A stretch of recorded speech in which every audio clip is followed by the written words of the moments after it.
व्यवसाय वाढीसाठी संधी शोधताय? ती संधी लवकरच येतीये.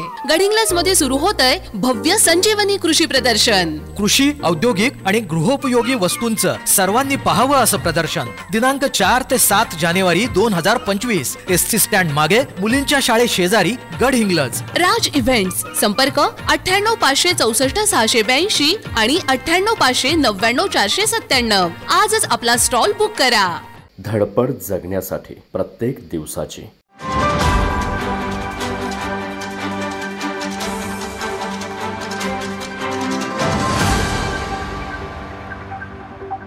शहरापासून जिल्ह्यात प्रचंड कडाक्याची थंडी, सर्वत्र धुकंच धुकं. या धुक्यांमधून अलगत सूर्य डोकावून बघतोय. सकाळ सकाळी प्रत्येक माणसांची सुरुवात ही घाई गडबडीतच होत असते. अशा या धावपळीत सूर्य उगवायच्या आधी कामाला लागतात ते ऊसतोड मजूर, म्हणजेच गबाळी. गबाळी हे नाव ऊसतोडीच्या हंगामांमध्ये सर्वत्र ऐकायला मिळतं. मात्र ऐकायला न येण्यासारखी गोष्ट म्हणजे त्यांच्या आयुष्यातलं दुःख, वेदना आणि त्यांचं कष्ट.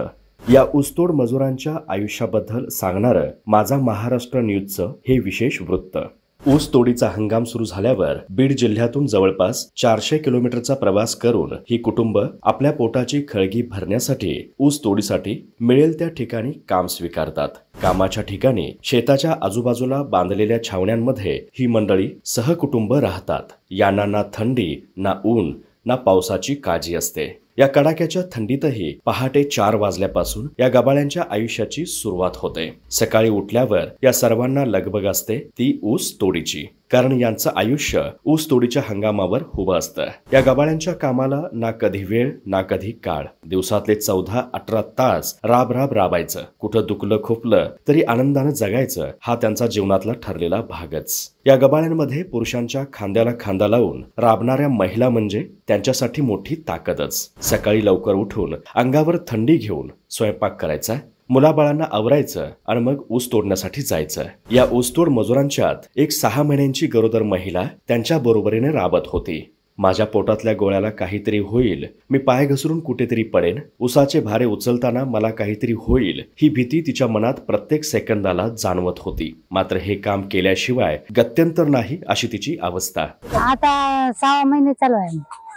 आमचं गरिबी आहे म्हणून वजन उचलायला पोट दुखते, चालायला त्रास होते. या महिलांची मासिक पाळी झाली तरी त्यांना विश्रांती नसते. एवढ्या त्रासातही या महिलांच्या चेहऱ्यावर हसू मात्र कधीच विरघळलं नाही. आपल्या कडाक्याच्या थंडीतही गबाळ्यांच्या आयुष्याचा एक कडवट अध्याय म्हणजे त्यांच्या सोबत असलेली चिमुकली लेकरं. थंडीने हाडं गोठली तर या चिमुकल्यांना झोपेच्या मिठीत राहायचं भाग्यच नसतं. त्यांच्या नाजूक पावलांना पहाटेच्या थंडगार जमिनीचा स्पर्श हा सहन करावाच लागतो. आई वडील ऊस तोडायला जातात तेव्हाही लेकरं सोबत असतात, कारण त्यांना झोपडीत एकटं सोडणं धोक्याचं ठरतं. कारण त्या झोपडीत त्यांची काळजी घेणारं कोणीच नसतं. या मुलांसाठी थंडी म्हणजे फक्त एक ऋतू नसतो, तर ते त्यांचं बालपण हिसकावून नेणारी एक क्रूर आठवण असते. सकाळी 4ला उठतो आम्ही. सकाळी माणसं लवकर येतात 5ला. आम्ही आता 8ला येतो स्वयंपाक करून. सगळे जण सोबत येतो आम्ही. त्यांना घरी कोणी सांभाळायला नसतात ना, त्याच्यामुळे इथं आणाय पाहिजे. यासोबतच या ऊसतोड मजुरांच्या बालकांचं शिक्षणही अर्धवट राहतं. हे गबाळी सतत भर उन्हात काम करतात, त्यामुळे त्यांच्या आरोग्याचे गंभीर प्रश्न उभा राहतात. ही गोष्टच वेगळी. ऊसाचे भारे उचलताना कुणाचा हात मोडतो, कुणाचं गुडघ्याचं दुखणं तर कुणाचं पाठीचं कमरेचं दुखणं. हे सांगायचं तर कोणाला? यांच्याकडे राबल्याशिवाय कोणताच पर्याय नाही. येतात ना, काही होतंय, कोणाची कमर मोडते, कोणाचे हात मोडते, कोणाचे पाय मोडते, काही होतंय त्यात आहेच ना चालू. हे असतो ते मुंडे साहेबाचा संस्थेचा, तर ते मागच्या वर्षीपासून नाही, आम्हाला कारखान्यामार्फत नाही, त्यांच्या संस्थाला घातलंय त्यांनी. ते कारखान्यामार्फत पाहिजे तर संस्थाला घातलंय. आम्ही म्हणतो कारखान्यामार्फत पाहिजे. आपण आपले पैसे कापा देत ते अंदूवर गाडी परमानी, एका गाडी परमानी पैसे कापू देत. आता मागच्या वर्षी 2 वर्षापूर्वी 1300 रुपये गाडी होती, आता त्यांनी 2300 रुपये गाडी केली. त्याच्यामुळं तिकडे संस्थाला घातलंय, कारखान्यामार्फत पाहिजे यांच्यातर्फे. आता आम्ही सांगितलं पण ते शासनाची ओरड पाहिजे त्याला. यांचं आयुष्य म्हणजे एक प्रकारची तारेवरची कसरतच.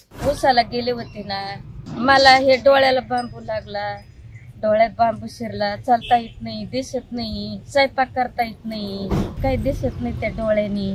काही नोकरीला नाही आमचं एखादं मूलबाळ, असंच करून खातो आम्ही. एवढं सगळं होऊनही ते पुन्हा नव्याने जोमाने उभे राहतात, याचं कौतुक आहेच. या गबाळ्यांना आरोग्याचा त्रास तर होतोच, मात्र त्यांच्यासोबत असलेल्या जनावरांचंही हाल न बघण्यासारखाच. कधी कधी या जनावरांच्या बाबतीतही आरोग्याचे गंभीर प्रश्न उभे राहतात. कुठं मिळतच नाहीत ना. मागच्या वर्षी बैल मेले, बैल मोडली, त्याचे पैसे कुठं 1 रुपया नाही भेटला कोणाला. ही मुकी जनावरच या गबाळ्यांचे आधार असतात. मात्र या ऊसतोड मजुरांच्या आणि त्यांच्यासोबत असलेल्या जनावरांच्या आरोग्याला दुखापत झाल्यास सरकारची मात्र जबाबदारी नाही का? कधी कधी ही मंडळी सावकारांकडून कर्ज घेतात, मात्र हे कर्ज फेडताना कित्येकांचे आयुष्य देखील उद्ध्वस्त झाल्याची उदाहरणं पाहिलेत. काहींनी आत्महत्या केल्याच्या घटना घडल्या आहेत. ऊसतोड मजूर म्हणजे फक्त एक हंगामी कामगार नव्हे, तर एका व्यवस्थेपासून दुर्लक्षित झालेल्या जीवांचा समूह आहे. त्यांचं हक्क, त्यांची स्वप्न, त्यांच्या वेदना या सगळ्यांचा विचार आजही होत नाही. त्यांनी त्यांचं आयुष्य हे असंच जगायचं का? एक माणूस म्हणून ही गोष्ट प्रत्येकाला विचार करायला लावणारीच आहे. माझा महाराष्ट्र न्यूजसाठी कॅमेरामॅन नाज अत्तारसह अमृता पवार, कोल्हापूर.